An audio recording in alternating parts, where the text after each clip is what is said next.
প্রিয় ছাত্রছাত্রী, তোমাদের সকলকে মেহনা ম্যাথামেটিক্সে স্বাগত জানাই। আজকের এই ভিডিওতে আমরা যে ইউনিট ডিজিট বের করার যে সঠিক সেই সম্পর্কে জানবো। বিভিন্ন কম্পিটিটিভ এক্সামে তোমরা এই ধরনের কোশ্চেন দেখে থাকো, যেখানে তোমাদেরকে ইউনিট ডিজিট অর্থাৎ একক স্থানীয় অঙ্ক বের করতে বলে। ঠিক আছে, তো আমরা সেটার বিভিন্ন কেসগুলো দেখবো। তাহলে দেখো, এখানে আমরা প্রথমেই দেখতে পাচ্ছি যে এখানে একটা বলেছে যে 25 × 32 × 94 × 25 এর ইউনিট ডিজিট কি হবে। তাহলে দেখো, এক্ষেত্রে ইউনিট ডিজিট বের করার জন্য আমরা কি করবো, প্রত্যেকের যে ইউনিট ডিজিটগুলো আছে না, সেইগুলোকে গুণ আকারে লিখবো। 5 × 2 × 4 × 5। ঠিক আছে, এবার দেখো আমি কি করবো, প্রথমটারও গুণ করে দেবো, 5 × 2 = 10, আর লাস্টে দুটো 4 × 5 = 20। আবার দুটোর ইউনিট ডিজিট কি আছে, 0 0, তাহলে এদের গুণ করবো, তাহলে 0 0, তাহলে এটা হচ্ছে 0, তাহলে এখানে ইউনিট ডিজিটটা কত বেরোলো, 0 বেরোচ্ছে। বোঝা গেল?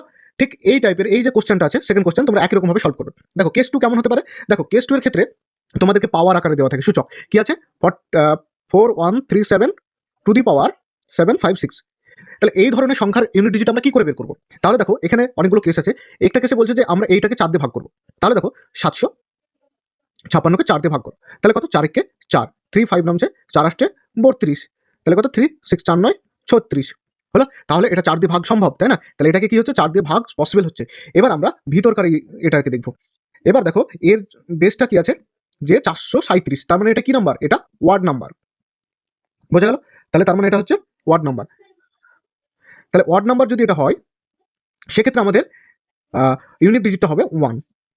বোঝা গেল? তাহলে ইউনিট ডিজিট কত হচ্ছে, 1। তাহলে আমরা এখানে কি পেলাম, যদি কোনো কিছু পাওয়ারকে 4 দিয়ে ভাগ করা যায়, তাহলে তার বেসটা পাবো। সেই বেসটা যদি আমার বিজোড় বা অড নাম্বার হয়, তাহলে আমি কি পাবো, 1 পাবো।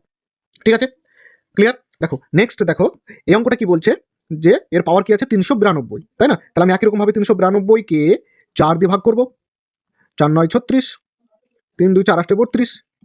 তাহলে এখানে আমি কি পাচ্ছি, এটা ভাগ হচ্ছে, তাই তো? তাহলে 4 দিয়ে বিভাজ্য। তাহলে যেহেতু 4 দিয়ে বিভাজ্য, তাহলে তার আমি কিসে দেখবো, আমি তার বেসটা দেখবো। তাহলে বেসটা আছে কত, 2138, তাই তো? দেখো বেসটা এখানে কি, বেসটা এখানে ইভেন মানে জোড়, যেহেতু জোড় হবে সেক্ষেত্রে আমার ইউনিট ডিজিট হবে 6। বোঝা গেল? তাহলে আমরা কি জিনিস পেলাম, যদি আমার পাওয়ারকে 4 দিয়ে ভাগ করা যায়, ঠিক আছে, 4 দিয়ে যদি ভাগ করা যায়, তাহলে যদি আমার বেসটা বিজোড় হয়, তাহলে সেক্ষেত্রে ইউনিট ডিজিট হবে 1, আর যদি আমার বেসটা জোড় হয়, তাহলে সেক্ষেত্রে ইউনিট ডিজিট হবে 6। ক্লিয়ার? বোঝা গেল? এবার দেখো যে এই যে এটা দেখছো, এখানে দেখো 105 আছে, তাহলে 105কে 4 দিয়ে ভাগ করবো আবার। তাহলে 105কে যদি আমি 4 দিয়ে ভাগ করি, তাহলে কত, 4 2 8, কত নামছে 2 5 4 6 24। তাহলে দেখো এটা কিন্তু ভাগ সম্ভব নয়, তাহলে ভাগশেষ কত থাকছে, 1। তাহলে দেখো 7 টু দি পাওয়ার 50 এর যে ইউনিট ডিজিট হতো, 7 টু দি পাওয়ার 1 এর ইউনিট ডিজিট একই হবে। তাহলে 7 টু দি পাওয়ার 1 মানে কত, 7। তাহলে এর ইউনিট ডিজিট হবে 7। এখানে অপশনটা নেই, এখানে অপশন হবে 7। ক্লিয়ার?